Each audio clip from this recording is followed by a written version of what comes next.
Hello and welcome back to another One Piece video. So today I have blue, yellow Ace for you guys.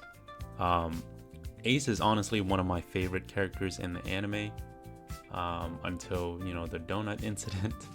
But I really wanted to make this leader work just because I feel like a lot of Ace support hasn't been coming out. Like, we missed out on starter deck 22, which would have helped this deck a little bit. And then the only real support that we got was the EBO2 Ace, this 5-drop one here. And honestly, he's not that great just because him being able to cheat out a baby, even though yes, you're able to play it and then rip it, I feel like your Dawn is just better used elsewhere. And so this deck is centralized around using the adults and the baby evolving. I see a lot of other decks trying to take advantage of his leader ability as a form of resource, but I think that just using the babies is strong enough. But I do use 4 VVs and 2 Pilafs here. This actually helps the deck in terms of like resource management a lot, just because using Teach, I really like Teach in this deck because one, he guarantees that your leader ability never whiffs. But also being able to put that 2 Dawn on your leader activates the opportunity to use that leader ability. So I think he combos really well with the leader. And then playing 4 VVs and 2 Pilafs just helps you replenish like any resources that the Teach causes you to use. So yeah, that's pretty much it. I think everything else is like pretty standard. I'm trying to max out as many like Aces and Luffys as I can, at least the usable ones. So that we have enough hits in the deck so that every single turn we're trying to just be a 7k leader and be a menace to our opponent. So yeah, that's pretty much it for the deck. Let's just hop over to some gameplay. Okay, so first game I got for you guys, we're gonna be going up against blue purple Luffy, and then obviously because we were able to choose, I'm gonna take away his first just to put him off curve a little bit. And luckily for us, we were able to find the Garp turn 1, being able to load up on 2 babies already, 2 Aces. And instead of playing the VV down here, I really thought it was important to try to pressure the Luffy as much as possible early on. Just because, especially early game, he hates taking these minimum swings. So the more that we can pump out these minimum swings, the better it's going to be for us. And I contemplated playing down like these 5-drop Aces. I think I ended up just using leader ability just because in this matchup you really want to pressure him as much as possible. And even though this is not guaranteed, if I did whiff, I could have just pre-played a baby or played down a VV so that we can draw more resources for the next turn. So luckily for us, we didn't whiff. But unluckily for us, we hit the Ace that's not a 6k body.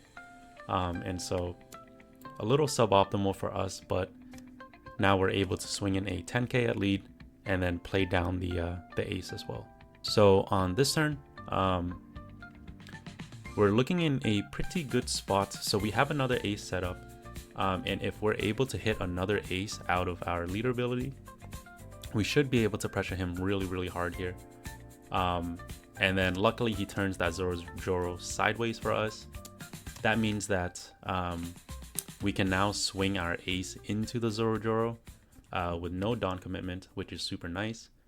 And then again, I wanted to leader ability because I really wanted to pressure as much as possible here with the Dawn that we have. So swinging in 5 into 4. And then I probably use the Ace here, swing in 7 and then 9 with our leader. And I think at this point I could have totally played down the Rocket Luffy to pop the Bond Clay, but instead I wanted to apply as much pressure on board as possible and then just defend out of his swing from the Bond Clay, just because if I play down this Luffy and don't pump him up to 8, that Bond Clay is only going to be able to swing in 7. And looking at our hand, we just have so much counter that I'm like not afraid of any of his swings coming in at this point. So Luffy's finally on his 10 Dawn turn. But luckily for us, he actually rips the pudding on his 10 Dawn turn. So that tells us that he's not going to be able to put down like a big body. And we should be able to punish him pretty hard for that. But honestly, if we're not able to pressure him now, we're going to lose the game, just because that pudding ripped out like 3-4 cards out of our hand. And then us trying to defend board super hard, we're only down to 2 cards in hand now. So I'm just going to be swinging Garp into Bond Clay here probably, and then using the rest of our Dawn to swing in as much as we can here. So I just tried to use any hits of the deck just so I can pump up the Luffy for free here. Luckily we do find ourselves another Rush Ace, and so that's another swing that can go into his leader here. But I start off with a 7k swing. I probably should have just swung with the yellow ace first, but that's totally fine. And I'm hoping that I get like a Gum Gum or something out of his hand. But yeah, starting off with another 7k swing here. Now that he's at 0 life. So he does use the gear too, so that means that if I swing in another 7k, he has to give us a 2k here. And then probably gonna give us the blocker for this Nami. Oh, and he doesn't have it. And so luckily for us, actually, he just didn't have any counter in hand. And we were able to steal away a win from Blue Purple Luffy. So, okay, so next game I got for you guys, we're gonna be going up against Purple Yellow Pudding. And Purple Yellow Pudding obviously just wants to make it to her top end. And then she'll just be dropping those 10 cost bombs on us with the Linlins. And so obviously in this matchup we're gonna be on a clock, same as Blue Purple Luffy, and we're just trying to rush her down as much as possible. So yeah, swinging in 5 at lead here. I think I decided to counter out just because we don't have any combo pieces or anything. And yeah, looking back, I probably should have just taken it just so we can draw more cards, hopefully finding like a teach or something so that we can guarantee our leader ability. But at this point, I think I just played down the ace here. I just don't swing because off of the puddings, she did find herself a Katakuri, and so I didn't want her to double ramp. But at the same time, she went up to 8 Dawn this turn anyways, and so I think it was actually correct to swing in there. Just because next turn she's going to be at 10 Dawn anyways. There was really no point in trying to preserve that swing there. And so here I just played down the ace, grabbing another baby. I could have grabbed the teach there, but at this point we now don't have any adult in hand. And so yeah, I think that teach would have just sat in hand for a little bit. So yeah, just trying to pressure her as much as possible, just because now she's going to be dropping those 10 drop bombs. And yeah, him swinging in 7 at lead here. I think I decided to take this first one because I know that, oh, she actually drops down the Linden here, the 9 cost, being able to put our Luffy in life. I think she didn't want us to have like multiple swings on board, because the Linlin essentially is able to heal her anyways while removing a body. And so I think that play is totally fine. So luckily for us, we did find another ace off the top here. And so I probably play down the ace and then just rush into her life as much as possible. Just ignoring board here, because if I went for the Katakuri, I would actually have to swing into a 7k body versus trying to just rush down her 5k leader, right? So I start with a 9k swing here, and then I think if she takes, I'm just gonna be loading up the ace, trying to get another 9k swing in, forcing her to give us a whole bunch of counter to get out of this one. And so yeah, she is able to get out of that last swing there, so only being at 1 life. Still pretty scary for us, because even though we are pumped up to 7k, she does have really tall bodies to work with. And yeah, I decided to take this Linlin swing just because if she didn't have like a 10 mom, we would be looking in a really good spot. But because she had the 10 mom, she was able to trash a life there. So at this point, I honestly just try to pressure as much as I can without using any more counter in hand that I have to. So luckily we were able to find ourselves another rush ace here, swinging in 8 at lead, and then I think maybe the correct swing would have been 9 at lead, but yeah, because if he countered out of a 9, I could have swung in with another 1.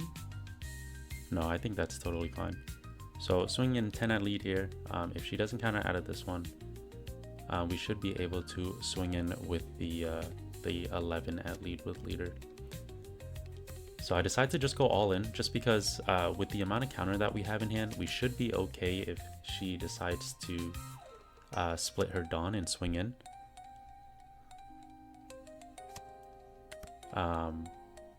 Yeah, we just have like so much counter to work with that we shouldn't die this turn. And then especially putting down the Lin here, we're able to actually for certain live. Yeah, because last turn the only way that we survived was if she misallocated her Dawn, but because the Lin came down, we are able to counter out of all of her swings here, and yeah, basically able to steal away a win from this purple yellow pudding. So starting off with that 5k swing, and then yeah, obviously at this point we just have too many swings to work with, and yeah, able to scrape a win from purple yellow pudding here. Okay, so last game I got for you guys, we're going to be going up against red Zoro, and surprisingly this deck has a winning matchup into red Zoro. So if there's ever like a meta that runs a lot of red Zoro, or if your local has a bunch of red Zoro players, this deck definitely can be used to counter that strategy.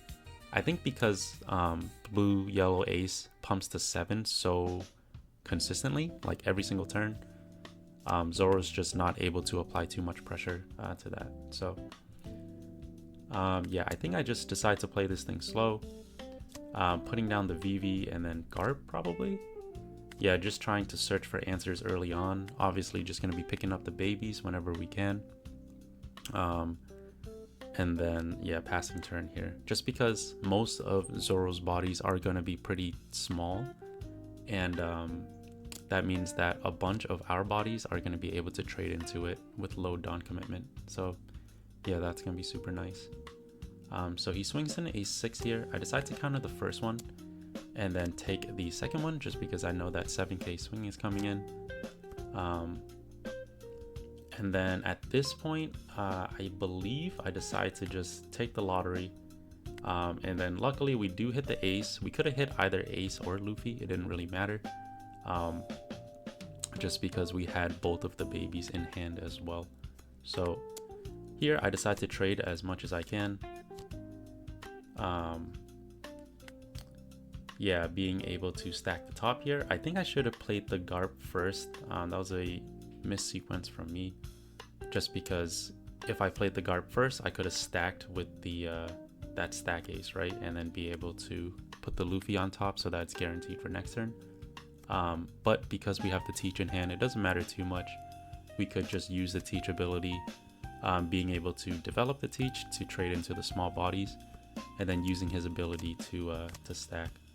But luckily for us, we do hit the Sanji's peel off here. It's gonna be really big for us, just to load up on resources. So here I think I decide not to play the Luffy anymore, just because now we have the ace, and so I'm just gonna be pressuring his life as much as I can here. Probably just gonna be swinging 6, 7, 9. Yeah, putting him down to 2 life. I don't think he can really counter out of any of these.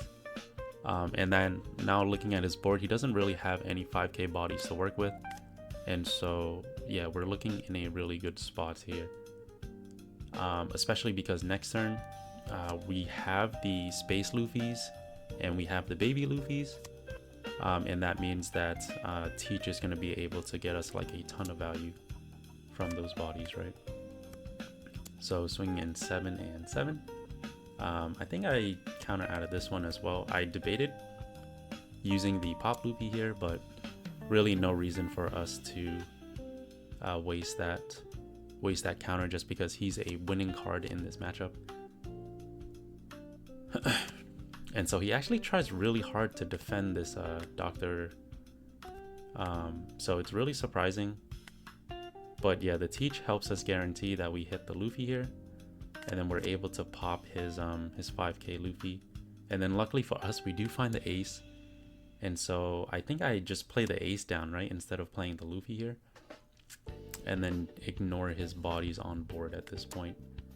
Because yeah, being a 4k body and a 3k body, I'm really like not scared of the Kraken here, especially because we have the VV to end the turn, and then VV is able to draw us 2 more cards at the end of our turn here.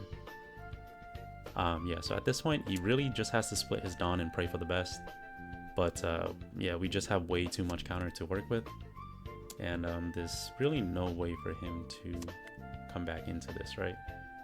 Because now he only has 6 Dawn to work with, and so I think his only out would be like just loading up on blockers maybe, and trying to survive there. But yeah, he does hit the Kid and Killer there, and yeah, as you can see, we just had way too much counter.